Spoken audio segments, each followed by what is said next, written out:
Hello and welcome to Visions of the Past. Typically, this is a podcast all about the lore of Assassin's Creed, but today marks a very special day in the history of Visions of the Past.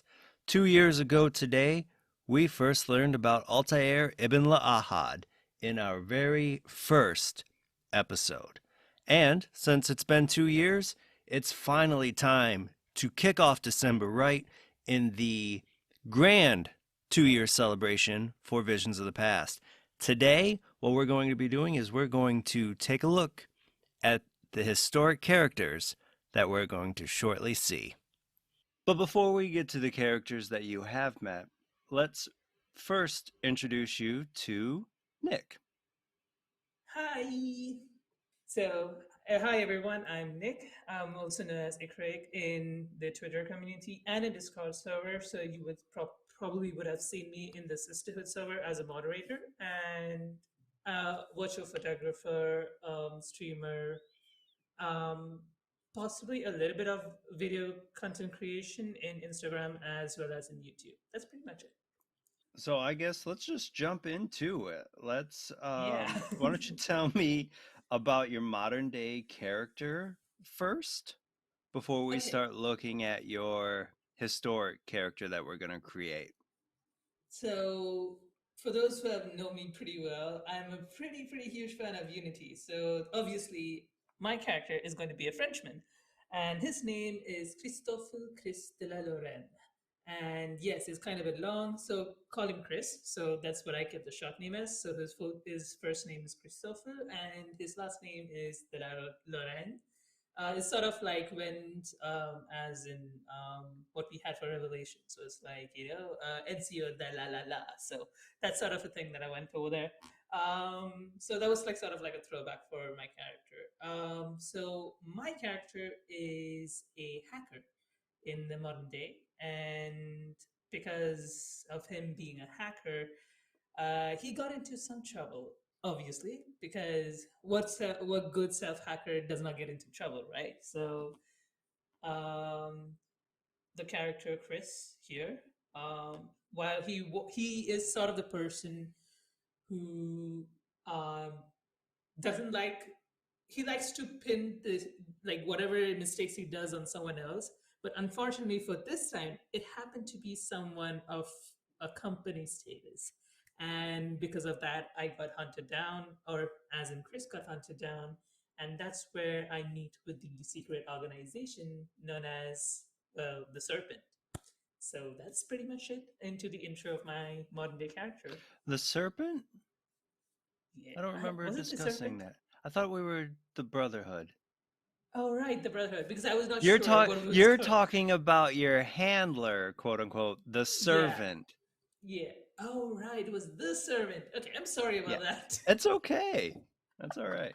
Everybody has Okay. met the servant. She jumped a bar and punched cords in the face. So, Yeesh. yeah. Okay. Oh, right, a backstory.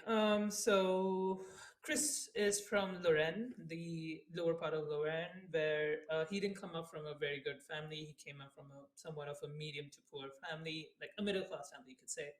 But even then, when he would say his name outside, he would be scorned by the upper echelon of the society, which caused him to take the path of being this hackerish. So that's pretty much it to be to introduce with Chris. More will be introduced later on with the rest of the team.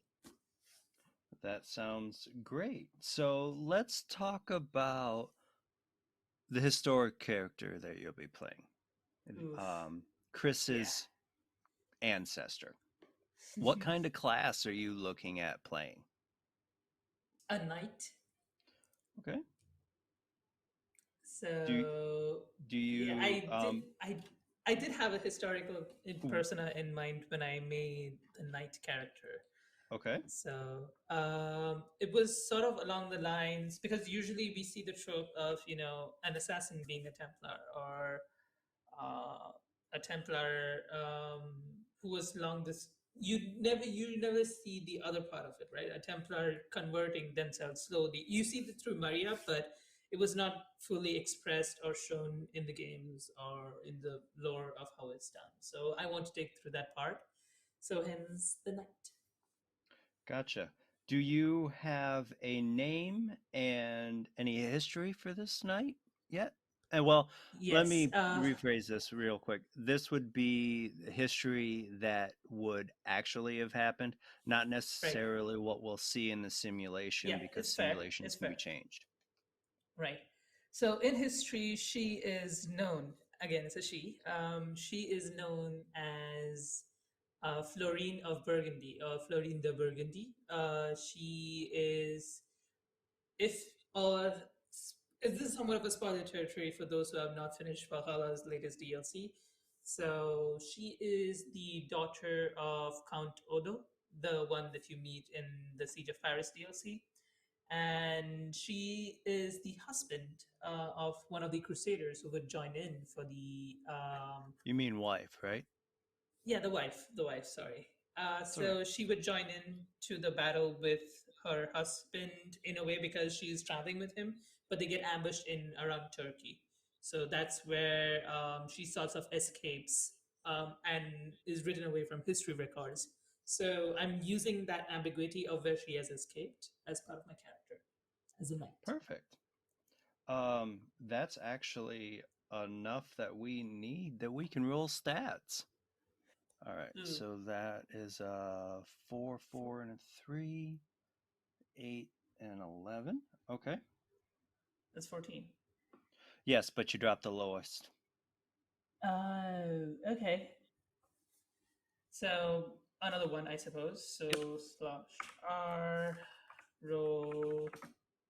It's 4d6. Ooh, Ooh, no. another 11. It's a good thing that one drops. Lucky is only the least one for now. Mm-hmm. Um, 4, 7, 9. Oh boy, oof. Okay. I hope you start getting some decent ones. Oh, this one's not bad. 9, 11. No, 12. That one's 12. It's in the average section, so that's Yeah. fair. So slash roll 4d6 again. Oh Ouch. no! Ouch. That's a No! 1, 1, 3, and a 2. So a Ouch! 6. Ouch! Ah. I've got to keep that to my weakest one, whatever that is. Would that be intelligence? Oof.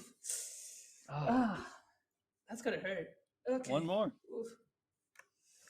Slash roll 4d6. The dice is not kind. Mm-mm. That one's much Ooh, better. That's a yes. 12. Finally, finally. Somewhat better. It's more of an average and then goes like, whoop. Yeah.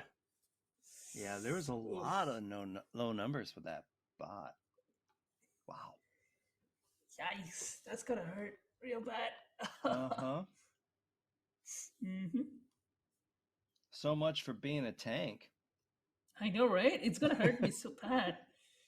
I mean, that would make sense because she took on the work of a crusader, Right. and then she's trying to become like her husband in a way. And obviously, she fought against an ambush that would have reduced her whatever weakest ability is that point. At that point, fuck. Probably is going to be a deck save because I'm a paladin and like the deck saves are like out. Well, the plus is oh, well, the strength and the dexterity will pretty much be the only stat out of here that you use during the game, and I hope so. charisma will be an average between Chris and your historic character. Okay, Florine. Okay, So yeah, Florine and Chris. Yeah. so the idea is you'll use Chris's mental stats, the Constitution, Intelligence, and Wisdom. Um, average the charisma and use Florine's strength and dexterity. Perfect, perfect. So, how do you want to distribute it then?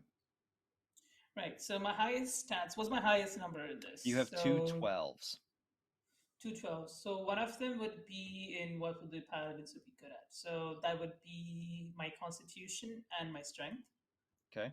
So because again, even though she's not a fighter class, she's sort of that person who would train rigorously to maintain that. The next one Makes would sense. be wisdom, and So you got because two 11s in there. right, so that would be wisdom, and I can't believe I'm keeping Dex for last. I know it's going to be bad, but was it what was it? Wisdom and intelligence, I suppose. Was it like what are the remaining stats? One second. Did I mess So it up? you have strength, you're missing charisma and dexterity. So yeah, strength, So constitution, wisdom, intelligence. strength. So 11 would be for wisdom and for charisma because wisdom being in medicine and religion, to be fair. Okay, Charisma mainly because she is a knight, she would have some standing. So, makes sense. and towards the lower end of the spectrum would be intelligence because me being from a rich daddy girl, I would not be so much of an intelligent girl, but I would be just enough to get by because I'm a husband of a crusader. Why would I be? Yeah.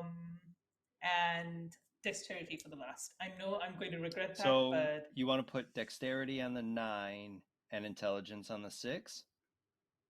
um, Or dexterity on the 6 and intelligence on the 9? I would keep on intelligence on the lower end of the spectrum. Okay. All right. Dexterity can serve a bit because of her escapable traits, even though it's not good enough. But yeah, It'll definitely make for some interesting role playing when we start playing. it's almost like an average character, but at the same time, she is like the Definitely a starting. level 1. Yeah, definitely level Definitely a one level of 1. them. Yeah, You stated that she was a knight. So I'm okay paladin. with well, yes. I'm thinking of weapons, starting weapons and armor. So I'm Right, that's okay only with maybe towards the end. Yeah, like a chainmail medium armor kind of thing, something that would fit her a standing. chainmail and a holy symbol. Yeah. Yeah. And uh, then right, I'll I'm take the holy symbol. Making that as the ring that would the Templars use. I'm thinking I don't think she'd be able to handle a great sword or a two-handed sword, but I can see like sword and shield or a Yeah, pole a arm. sword and shield, sort of like a sword and shield, or a javelin of a sort, like a Yeah. spear. Yeah. If that makes sense in that era as well, because it's mostly in line with how the Templars are looked at, right? So, Right. um, probably would be a sword and a shield, definitely. But what type of sword, what type of shield, we Yeah, shall see and in that kind there. of detail we can talk about later. Right, that's fair. Okay? But yeah, I was thinking I wanted to go for the great sword, but I can understand why it would be difficult. But yeah, Yeah. right. And So that the is the well, equipment. there is one way I would be okay with her wearing a great sword. If it's That Odo's. That essentially brings this to an end until we are ready to um, call everyone actually in. play the game. Yeah. Until Right. then, I will see you on the Discord. Yep. See you then. So, next up, we have Jamie. And Jamie, why don't you tell us a little bit about the modern day character that you're playing? Well, her name is Caitlin Cat Devlin. Um, she is ex-military in origin and um, has been she's been out of the military for a bit. Um, she's kind of tall, standing around 5'9". Um, she has a very Caucasian appearance, um, and is in her early 30s with and is, being former military, has that kind of, military-esque build. to a degree. Um, she has raven black hair that has red hair dye that looks like it's grown out or faded a little bit. Um, and that she keeps I think the term is like it's an undercut shave type of a thing on this where it's shaved on the sides and just kind of hangs down on the one side. Um, that she keeps it about shoulder length. Um, she has deep set brown eyes, and her general style is like it's a little bit. I think goth is what I would call it. I Yeah, that's what I think how I would call it. Yeah. Yeah, it's a little goth. She's got tattoos on her. She's got wings on her back. She's got a dragon sleeve on her arm, and tattoos on her body. And she has almost always has some form of like killer winged eyeliner happening. Um, and like she very much has this aesthetic of I will step on you if you ask me to, and I might kick your ass if you ask me to. Okay. um, and not necessarily in a way you will enjoy. um, and because of the military, she also keeps some practicality to her appearance. Like she doesn't have like really long nails or anything like that. Um, but so like it's fashion, but also um sensible, I guess would be the word I use. Not that fashion can't be sensible, but you know what I'm trying to say. I gotcha. I gotcha. Um, is there anything else about the character you want to divulge, I guess, before we get started into where we last saw Cat? Well, um like I said, she's former military, has been out for a bit. She was a sniper in the when she was in the military. She's from the States. I forgot to say. Um since she's been out, she's been not bouncing around. That sounds like she's had trouble keeping a job, but like there's been stuff she's been working on. And um if I remember correctly, we said that she has connections somewhat to both the company and the brotherhood, right? Um, I have that in my I notes here somewhere, like she had, vague if I sort of. remember right, she had been approached by the company to be a Yes, member that's what it of their was. security group. That's what it was.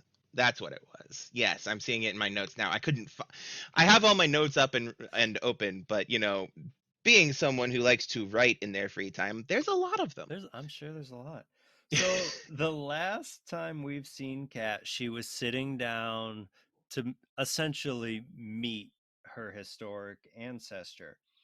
What class have you chosen for that ancestor? I'm kind of feeling the spy, honestly. Okay. Um, Now, if I remember correctly from things we've discussed prior in regards to which side of the conflict of history we'll be on and things like that, if I remember correctly, you said that we are going to be on the Crusaders' side, right? Am I Correct. remembering correctly? Yes. Um,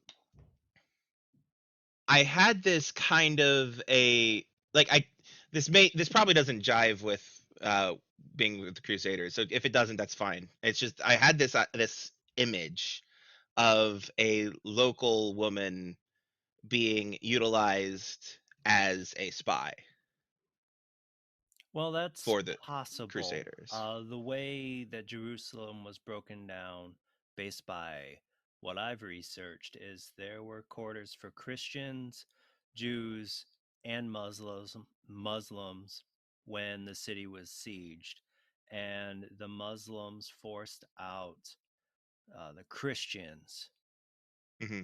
So I don't see a problem with essentially someone who lived in Jerusalem, was a Christian, but um, essentially stayed behind and found a way to funnel notes or things to Godfrey of Bullion. Okay. So he was kind of historically uh, one of the first Crusader armies to breach the wall. Right. So I don't see a reason why that spy can't. They might not necessarily be there right away at the beginning of the story, but they could easily jump in and be like, "You guys look Christian. I'm so and so. Let me help you," so to All speak. right. That's kind of what I'm thinking. Yeah, that works. That works kind of with what I was envisioning as well. Basically, the image I had was, like I said, very much the concept was a local woman who was a spy for whichever side we were on. Um, and yeah, that absolutely works. The So that means that mechanically my character is a rogue. Right. Um, my stealthy babies. So that really gives us enough of the historic character history to go with in the game, because there's not Mhm. much that would need to be known by the spy. Um, Right. we would just need to choose a name. For some reason, the name Rebecca is sticking in my head. Okay. Yeah, let's go with Rebecca. Maybe that's and maybe that's the only name that she's known by is just Rebecca. I don't know if I what the think status of last names is from back then, I think but based on what I've seen, most of them were just a first name and then the location of where they were from. So this would be like Rebecca of Jerusalem. right, So, that and makes sense. I really think since we're doing a spy, that's probably the best route to go anyway.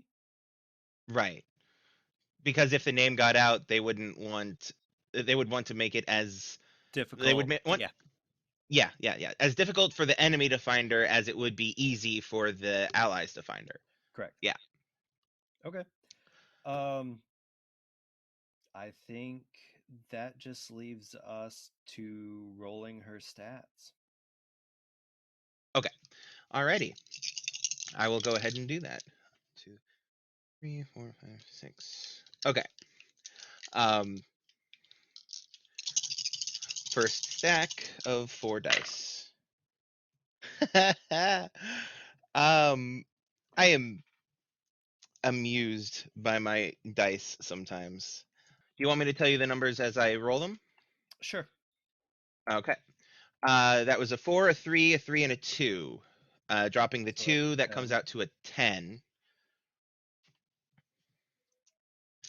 Okay.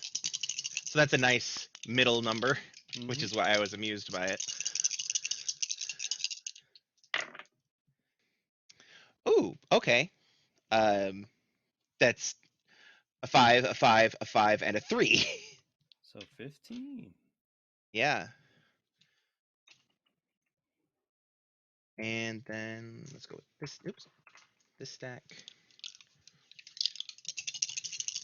I'm one of those dice collectors. I have quite a big bag of dice, and so I have enough. Oh wow. Okay. There's 2 6s there, a 5, and then a 1. So that's 17. Yep. That's almost Um, perfect. Almost. Yeah. But yeah, as I was saying, I have enough D6s that I have 7 groups of 4. Wow. But um, so like I go through and I look at them and I'm like, this is the pile I'm feeling for this This stat. one And feels right.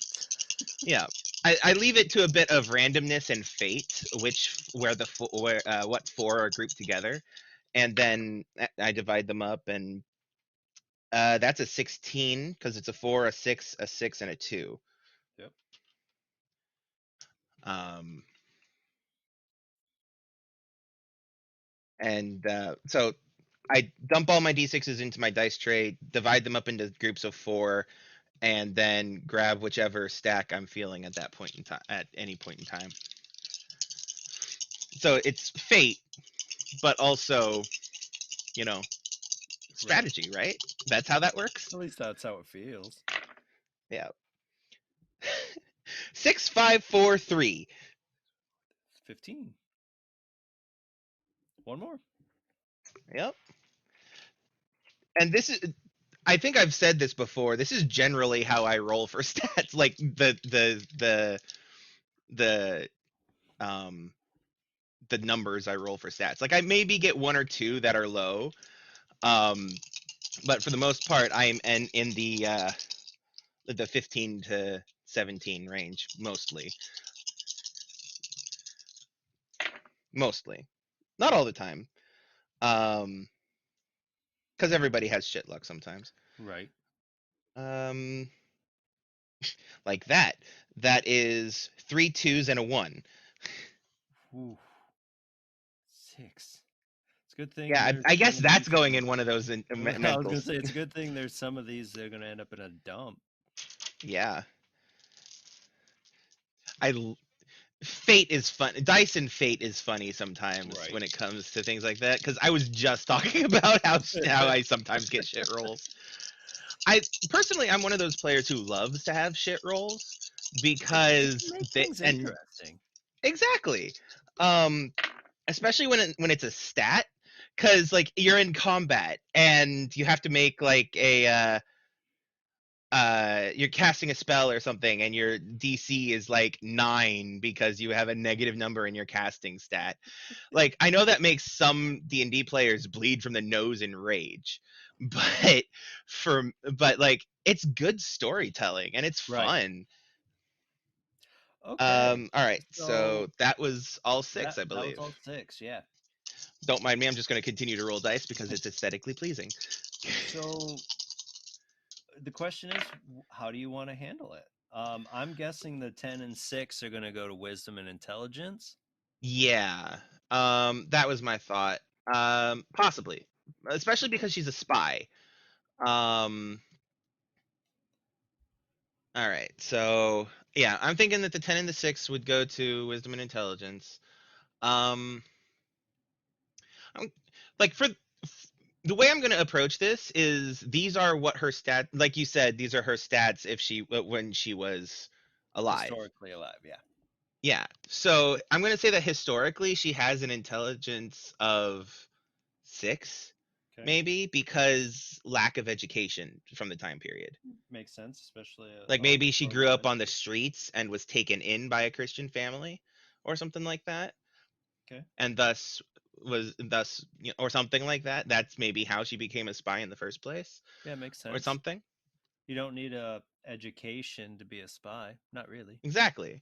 And all you really need to be able to, sneak around is dexterity and wisdom, you know, Yep. and maybe some And maybe charisma. some charisma, yeah. Yeah. All right. So 6 intelligence, 10 wisdom. All right. So 17. I'm gonna put the 17 in the dex because that's just good game sense. Plus spy, sneaky, Yep. dexterity. Plus also if we do follow the whole bit of a sniper aspect, um, then that's probably best I go there. So that's the That leaves you two 6. 15s and a 16. Yeah, I think I'm gonna put the 16 in the strength. No, no, because I do like the idea of her talking her way out of things. Okay. So I'm going to put So the do you want to 15 put in the the strength, okay, so 15 if in con, and okay, then and then the 16 in the 16 in charisma. charisma. Yeah, because you said that it would average out to a 16. Yep. Okay. I think that's what I'm gonna do. Rebecca, basically her starting weapon should probably be a dagger. Hmm. And Okay. I'm leaning over maybe not her starting with a longbow. Kind Okay. of seems counterintuitive for a spy to be walking around with a longbow on her back. Right. That's a little bit of an advertisement of, "Hi, I'm here to fight." Right. And Um, based on what historically happened with this battle, they're going to be easy to find. yeah. So she starts with a dagger. Would she have like leather armor maybe? Because I mean, Um, leather armor, depending on the style of it, like if it's light leather, could blend in decently with clothing. yeah, I'd be okay with that. Okay. And she'd probably have some form of thieves' tools for the Something era. similar. Yeah. Thieves' tools or lockpick tools. Yeah. The basic equipment, starting equipment for a rogue include like there's rapier, short sword, all of that. Ignoring all of that, looking at the basic thing, there's leather armor, two daggers, and thieves' tools. Okay. Yeah, Um, that's fine. that's fine. Two Yeah, that's daggers. fine. Okay. Okay. I think that's everything. Yeah, yeah. Have a good night, man. You too. So, next up is Jarrett from the Bleeding Effect podcast. Hello. So, before we start looking at your historic character, why don't you tell me a little bit about Chase? Okay. Well, Chase, his last name being Bergeron, he is a native of Canada, Toronto, um, and his profession is illustrator. Ever since he was a boy, Chase loved to draw. Wherever his teacher sat him, he would find the tools and means to draw. So everything was his medium, which got him frequently detained after school after defacing school property and everything. It wasn't until high school that he started to take his education seriously. So then he discovered his interest in historical and archaeological studies. And from then on, his art took a new direction. So he kind of goes around to various history museums and everything. And after looking at all of these ancient artifacts, decides that he wants to take on like an art history major, or rather, an art degree with a minor in history. Um, so he is a student at the University of Toronto, and he has one of the campus jobs that he landed is to work at the university's art museum, and he has access to just tons of stuff. This also, so okay, so here's how he kind of got into this. Well, I mean, he was obviously kidnapped, but so he also, okay, I should just say um he has a fascination with like strange glyphs and kind of ancient dead languages, and so he's good at deciphering like lost languages and everything, and he kind of, that's what gives him an interest in this expedition into the past, that he will be able to speak to people living from around the time and to kind of learn more about these symbols and everything that he's always studied. So from there, should we move on to the historical character? Well, the last we saw of Chase, he was getting ready to sit in uh, the machine and figure out his historic or ancestor was, but he stated that he was excited to learn about the true cross. Mm-hmm. And Yeah. so he hopped in, and the question becomes is who is his ancestor? What is their name, and what is, I guess for lack of a better term, their profession or class? Okay. So little did Chase know that he actually has some Greek in his heritage. His ancestor is a Greek character from the city of Antioch by the name of Yorgos Balou. I think that's how you pronounce it. In his class or his role is a rogue. He is a spy, part of a larger network that functions within and without of Antioch and pretty much throughout Asia Minor. His specialty is poisons, because he kind of doubles as an assassin, and his significance to the Crusaders is he helps them not only with taking out like smaller targets, low profile targets and enemies, but he helps them with the navigation and route planning towards their journey to Jerusalem. So he helps them get there. He's not necessarily involved with the planning of the battle tactics and the siege tactics because he's not military, but he helps with navigation. Okay, so he's kind of the Crusaders' guide through the Middle East. Yeah, the Sacagawea, if you will. Okay. So that really just leaves us with rolling for their stats. Cool. So I need the 4d20 thing up. 4d6. 4d6. Okay. That's an easy fix. There we go. Okay. So should I just read off the numbers or should I go ahead and... Just go ahead and read off the numbers that you got. Yep. Okay, cool. I got a 2, a 3, a 6, and a 4. That gives us a total of 13. Okay. Right, I forgot you drop off the lowest number. Yep. Okay. Do I need to write these down or... I got it for now. Okay. Roll again.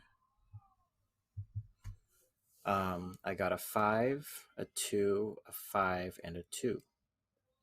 12. So far, not too bad. Okay. Just above average.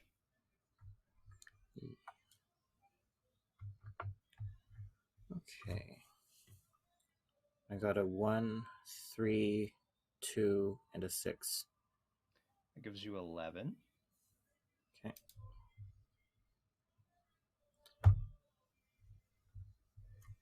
All right. This time it's a 2, a 4, a 6, and a 3. 13. 2 more times. Okay. You got a 1, a 5, a 4, and a 3. 12. 1 more time. Okay. Got a 2, a 4, a 6, and a 2.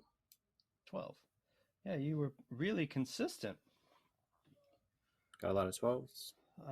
3 12s, 2 13s, and an 11. So now we just have to figure out what category these are going to go into.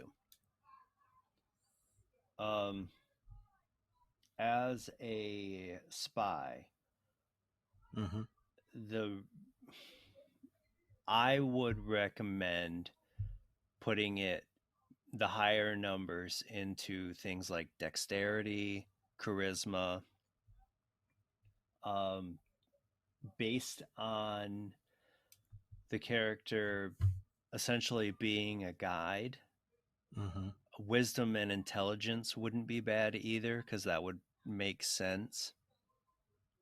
But it really comes down to what you think is best and how you want to allocate your stats. Okay. Yeah, I was thinking pretty much what you were saying about, but I was leaning, I guess more than charisma, I was leaning more towards wisdom, and dexterity is a must. So I think you got 2 13s and 3 stats that you are looking to prioritize. So how do you want to prioritize them? Which ones do you want the 13s to go into? Well, definitely 13 for dexterity. And I think I'm going to go ahead and put a 13 on wisdom. And I'll put a 12 on charisma. That leaves me with strength, constitution, and... intelligence. Oh, wisdom and intelligence aren't the same thing. Correct. Oh. Think of wisdom as like street smarts, and then intelligence like learned intelligence. like book smart. Okay. So since he's the navigator, he's the guide, let's move that 13 to uh the intelligence. Okay. Is that right? Or which one was it? Sorry, wisdom and intelligence, right? Yeah. Which one's street smarts? Wisdom. Wisdom. Move it to wisdom. Okay. Or yeah. Okay, let me just do wisdom and intelligence 13 and be done with it. Okay. And then 12 for dexterity, 12 for strength, and 12 for charisma. I guess that And leaves that my would leave 11 constitution for at 11. constitution. Yeah. I'll find out if that was a good decision or not. Well, the good news about that is constitution is going to end up being chases in the simulation. Okay. So one thing we haven't mentioned prior is starting weapons. Mm-hmm. With your character being a spy, I think it would make sense for them to start with either 1 or 2 daggers. Mm-hmm. And then with you coming in with the army, I would be okay with some kind of bow. Okay. But and the last thing would be armor.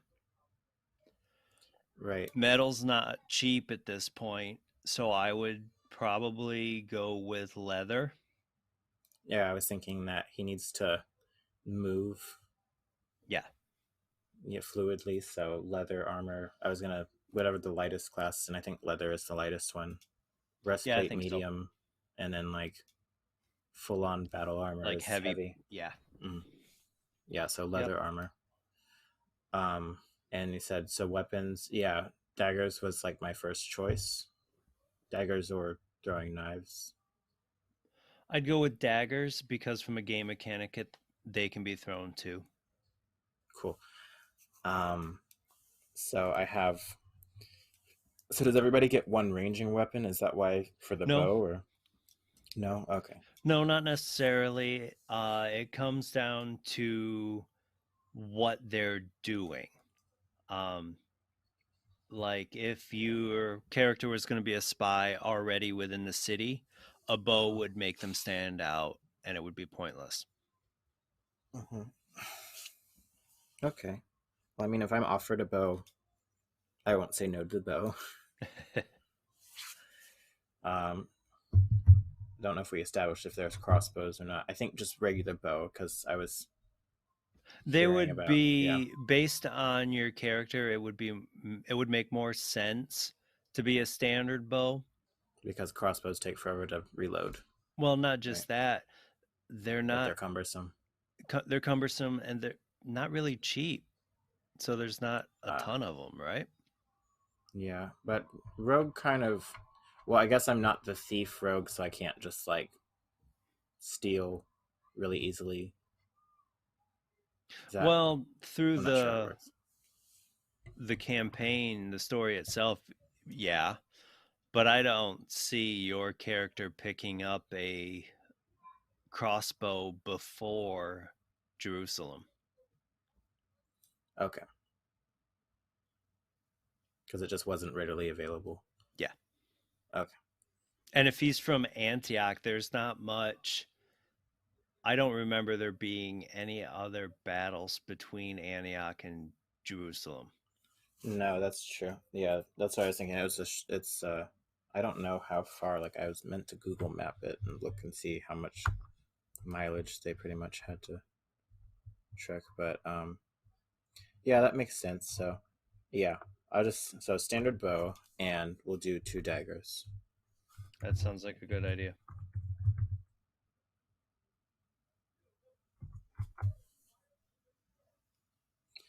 And what else do I need to choose? I actually think that's it. Everything else we can discuss on the Discord until we are ready to play. Okay, sounds good. All right. I will see you there. See you there. So next up is Kate. Hello, Kate. Hello again. Let's start by talking about the modern day character that you're playing. All right, so I am playing Mercutio Mark Vasari, who is a jock.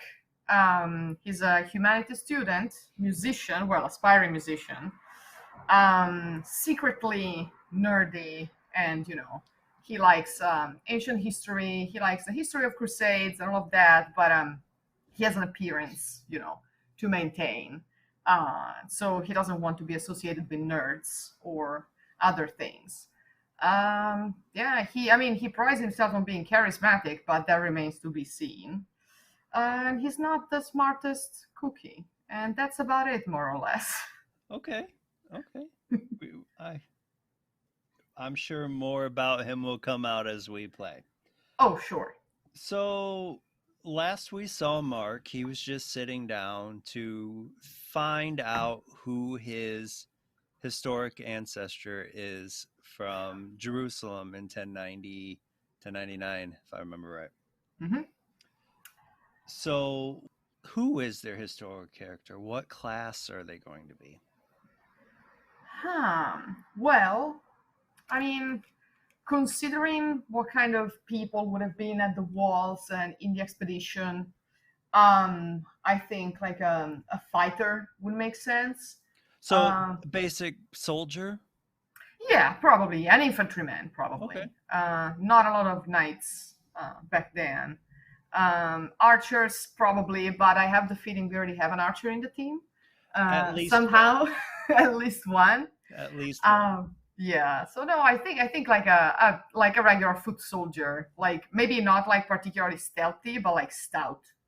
That would probably make the most sense. For him. So are you looking to base your soldier on the barbarian class? Or... Yes. Okay. I think that would make the most sense. Okay, that makes sense to me. I'm not a good defender. No, to me, soldier kind of, what's the term I'm looking for? Kind of bloodlust kind of thing. Mm-hmm. So that's kind of what I was thinking. Yeah. Which makes perfect sense. Do you have a name by chance? Ooh, for the ancestor. Well, I think Mercutio is an ancient enough name. I don't know if it was there in 1099, but I think we could keep that, or we could use the Latin version of it, which could have been Marcus. If this is an Italian, person who's been sent to Jerusalem, he's probably like coming from any of the city-states of Italy. So probably Marcus would make sense for the time. Okay. And do you have any kind of idea on like how we got there? Like, I'm going to assume that he's going to be in the army of Godfrey. Actually, I was thinking, like Godfrey's like the general commander. I was thinking, since my character is Italian American, I forgot to mention it, that he could be part of the contingent that sailed from Genoa, and their commander was Guglielmo Imbriaco. And they were like, infantry people. They were like coming from a sailing republic that had bankers and loan sharks and crossbowmen and all sort of sneaky people fighting there. So I thought that would make sense for him, not to be like, I don't know, a French nobleman or like someone who has the calling, but like someone who's there to make a gain, to get some coin. Not particularly religious, but will do what is needed for coin. Okay, that sounds good for me. I think that leaves us to rolling for stats. All right. So, what would you like me to roll first? Well, let's roll all 6 groups. All right. So 4d6, drop the low. Oh my god. Okay. I have 1d20, so you're going to have to be patient. Oh, that's fine. All right. So the first roll is an excellent 14. Okay. Okay. Then 11. Then 16. Okay. Then 18. I swear I'm not making this up. 14 again. And, well, a 20.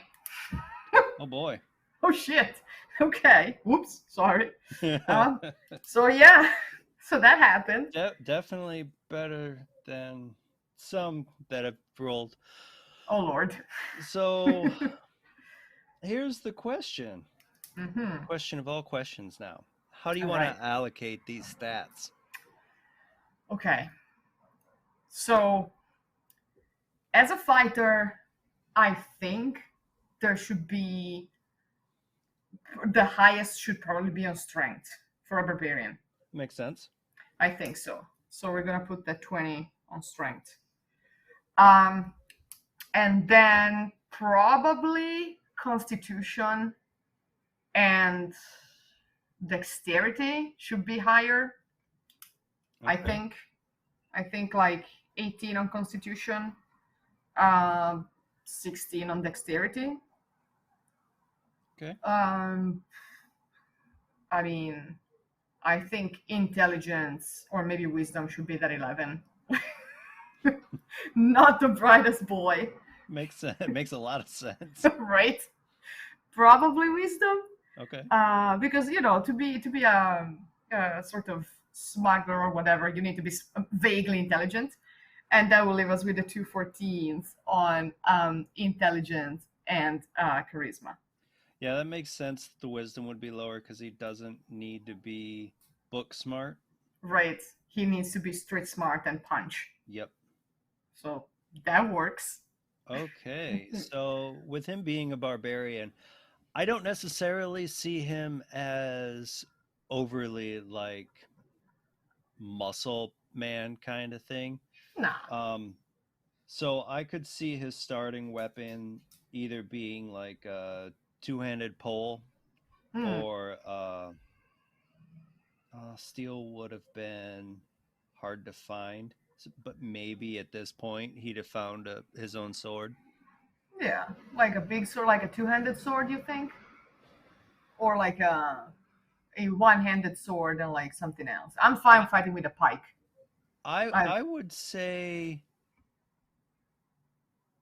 based on what your ideas are for his history, that he's found a sword, but he doesn't like to use it because it's like, this is mine, I don't want to damage it. Yep. Yeah. Oh, Like that makes perfect sense. Like it's his one heirloom kind of thing. Yeah, I can see that. Okay, so then like a two-handed pole, like a pike. Yep. Something of the sort. Yeah, that would make sense. And that would make a lot of sense for a soldier. Yeah, absolutely. So like, okay. So like two-handed, I'm taking notes. And probably light armor, kind of leather. Yeah. Oh yeah. Period. Yeah. Yeah. Yeah, we're not talking about like giant chainmail and everything else. And like, no, you'd have to be at this point to have rich. something like that. You'd have to be noble birth. Yeah, absolutely not. We don't do noblemen here. We don't like the aristocracy. And really, that's it. Yep. But okay. All right. That is perfect. All right. Thank you. That was excellent. Thank you. All right. And we'll see you on the Discord. Mm-hmm. And finally, we have Luis from the Rookeries Archive. Hi. So, the last we left your character, of Cords, she was getting into essentially an animus-like device. So, what can you tell us about Cordelia? Yeah. So Cordelia Harmon, she is a sort of early 20s Brit, um, and is a competitive archer because I'm staying on brand for this. Of course. um, so basically, she's like, you know, the people that end up going to the Olympics? That's basically her career pathway at this point. Like, she does international competitions for a living for archery. And basically, when she was younger, she was sort of scouted by some branch of Abstergo and whatever. And they are effectively her sponsors for all of this. So they Okay. pay all the fees, they give her all the good equipment, all the like fitness training, all the nutritionists, all sort of thing. Okay. Okay. I just thought it was a really weird dynamic that you don't really see that often. It's like, yeah, she's ambitious. It's a little bit like teenage, like it's all about me-ish, which wasn't intended. You said the early 20s, right? Yeah, so she's Okay. around my age. So Okay. like 21 to 25-ish. Okay. Let's see if there's anything else about her that I can think. Because I think you really hit a lot of the points of her. So that really brings us just to your historic character. Have you chosen a class for this character? Yeah, so in terms of like D&D classes, I thought it'd be interesting to not really have someone like Cordelia and have like someone different. So she has to sort of potential character growth, if that is even such Okay. a thing. So my idea is for sort of like a D&D cleric where they still have the option to fight, but they're more interested in the aiding side of things. So, what would you say this historic character's profession is? Um, More of like what we would now associate with like a modern day nurse or like a combat nurse, Okay. because it's been so long since I've studied the Crusades. So I'm because like my thinking of doing this a little bit meta was Cordelia knows nothing about history, so I'm just working off whatever I remember from when I last studied it. So I've Okay. done. Now, is this So where Cordelia gets her natural talent for archery? Is it through this ancestor? um, there's a little bit. I think that's more of Cordelia's training, honing it to what makes Cordelia chords. Okay. But it's more a little bit of a difference. Like there's such a difference of shooting a person versus shooting a target. You know what I mean? Yeah. Yeah. Um, so what is this character's name? She's called Matilda. Matilda. Okay. I haven't really figured out her last name, but her name's Matilda. She's also. I haven't decided if she's French or British, but maybe Brittany. Okay. Matilda Brittany. Okay, I was gonna I say I quite don't like. think there weren't a lot of surnames at this point. Yeah. Okay. Um, so with Matilda, what historically happened with this character? Like the game's gonna be a simulation, so how does Matilda go from Brittany to Jerusalem? Well, it's the First Crusade, right? Yes. So Pope Urban II called the First Crusade. And she is basically back home. She's more of like a huntress type thing. So my sort of thinking for this was, though it's a couple of hundred years later, there's this idea that in the medieval period, certain professions, women could take up the profession of their husband when they died, like with blacksmiths. And it sort of honed that idea of, well, we don't know that it didn't happen earlier.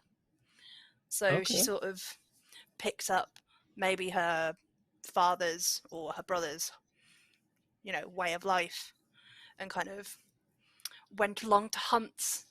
Sort of, if you've watched Outlander, it's what Claire does in season 1. She's at the hunts, or like the sort of big tournaments, helping heal people, but has the bow for safety. Okay. So how does that bring her into the Crusader army, essentially? So when the First Crusade was called, this is going back to like the remnants of my historical knowledge. There was sort of this. Basically, the entire cities of men would just be called with like serfdom obligations to go with their noble lord, and so would maybe some healers, maybe some old ladies, like older women, to do washing and cooking and stuff for the army. So she's part of the army, and more of she's like the assistant. So she's there to help them through obligation to the Lord of Brittany or whatever, Okay. because her family's also gone. Okay. That makes sense. So that really just brings us to rolling for stats. Yeah. I will do that on D&D Beyond because I have no dice for once. That's a shock. I know, my giant dice bag isn't even here today. That is... Oh, I thought okay. you just kept that on your person just for like a random roll or something. I do have an emergency dice set in my bag. As nerdy as that sounds, I do have one in my bag. But my bag's not in the room. The one time when it's needed. You know what I mean? Yeah. Okay. Let's just... Okay. Ooh.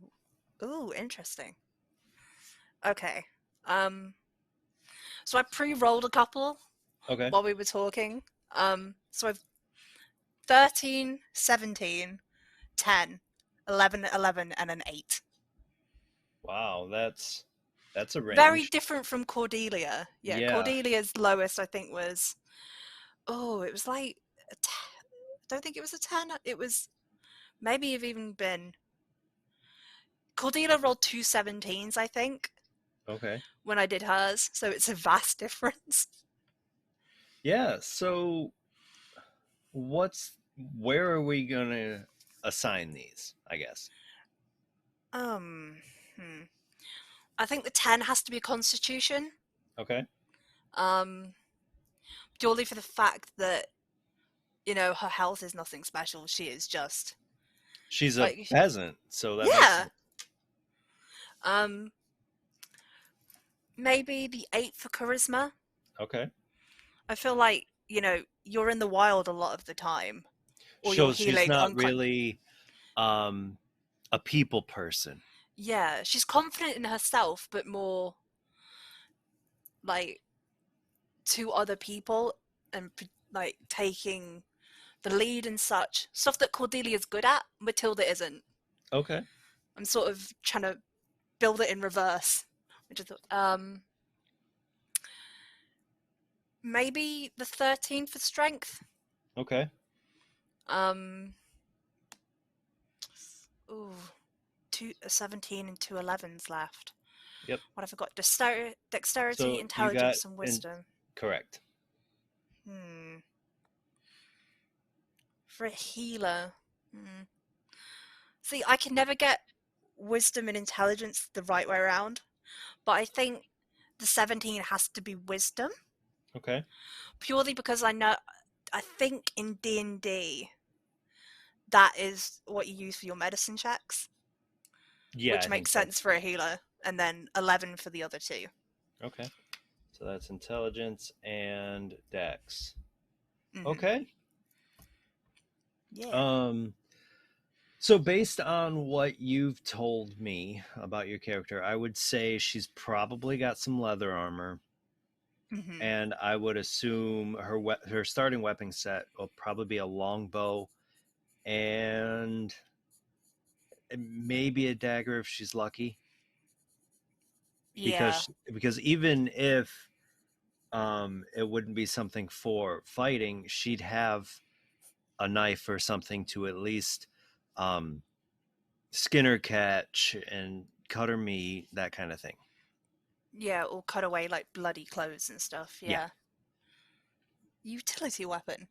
Yep, Yeah. absolutely, especially at this time. Hmm. All right, so I think that really brings us to an end. And if there are any questions or thoughts before we sit down and have the historic game, we'll have that discussion on Discord. Yeah. All right. Can't wait. Yeah, it'll be fun. And that is everyone's historic character that we are going to start seeing next week through the simulation. Let me know what you think over on Twitter at visions_AC. And of course, you can get everyone's information on where you can find them in the show notes below. And I want to thank you for joining me today, and to be sure to tune in every Tuesday for new episodes. And of course, next week we get into the huge simulation that will travel throughout the rest of the month. And if you love stories about Assassin's Creed lore, please tell your friends to follow this podcast on Apple Podcasts, Spotify, or your favorite podcasting platform. And if you want to support this podcast and help provide for new episodes, please visit my link tree at linktr.ee/visions of the past. Here you'll find links to my Twitter, TikTok, and other social media channels, and of course for information on how you can support this channel. And until next time, my assassin friends, make sure to follow the creed. And to those Templars listening, may the Father of Understanding guide you.